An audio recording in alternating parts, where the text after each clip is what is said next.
இறை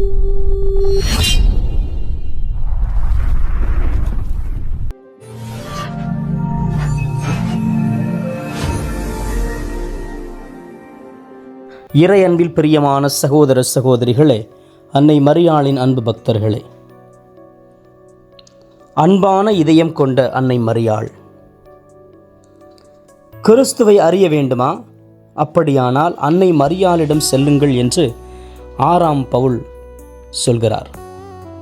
காரணம், வார்த்தையான இறைவனை தன்னுடைய உதிரத்தில் தாங்கி இயேசுவை பற்றி எடுத்துச் செல்ல அன்னையை விட சிறந்தவர் யாருமே இந்த உலகத்தில் இருக்க முடியாது என்று சொல்கிறார்.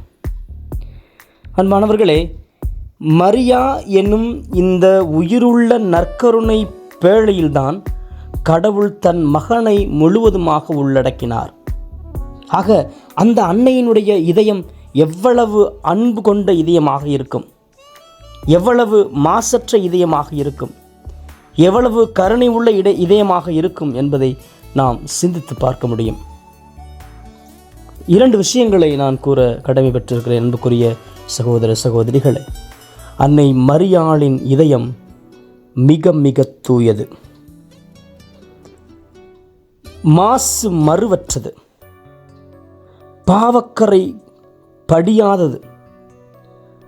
பிறக்கும் போதே இவர் பாவமில்லாமல் பிறந்தார் என்று நம்முடைய திருச்சபை நமக்கு சொல்லிக் கொடுக்கிறது. ஆனால் பிறக்கும்போது மட்டுமல்ல, இவ்வுலகில் வாழ்ந்த ஒவ்வொரு நாளும் நொடியும் அன்னையின் இதயம் தூய இதயமாகவே, மாசற்ற இதயமாகவே இருந்தது என்பதை நாம் கண்டிப்பாக உணர முடியும். அந்த இருதயத்தை நாம் தியானிக்கும் போது நாமும் அந்த இதயத்தை கொண்டிருக்க வேண்டும் என்ற உள்ளுணர்வும் நமக்கு தரப்படுகிறது. 2ஆவதாக, அன்னையினுடைய இதயம் பிற உணர்வுகளை புரிந்து கொள்ளும் இதயம். நல்லா பாருங்க, எலிசபெத் அம்மாளை சந்திக்கிறார். கருவுற்று 6ஆம் மாதத்திலே இருக்கிறார் என்று எப்பொழுது அவர் கேள்விப்பட்டாரோ உடனே அந்த இடத்திற்கு தானே முன்வந்து சொல்கிறார். அதே போல கானாவூர் திருமணத்தில் அங்கு இருக்கின்றவர்களுக்கு என்ன தேவை என்பதை உணர்ந்து தானாக முன்வந்து அந்த அவ்வளவு பெரிய அதிசயத்தை அந்த குடும்பத்திற்கு செய்து காமித்தார் அன்னை மரியாள். மற்றவர்களின் உணர்வுக்கு முக்கியத்துவம் கொடுத்து அவர்களின் உணர்வுகளை புரிந்து கொண்டு அவர்களுடன் தோழமை கொண்டு அவர்களுடைய தேவைகளை நிறைவேற்றிக் கொள்ளும் அளவிற்கு அன்னை ஒரு கனிவான இதயத்தை பெற்றிருக்கிறார்.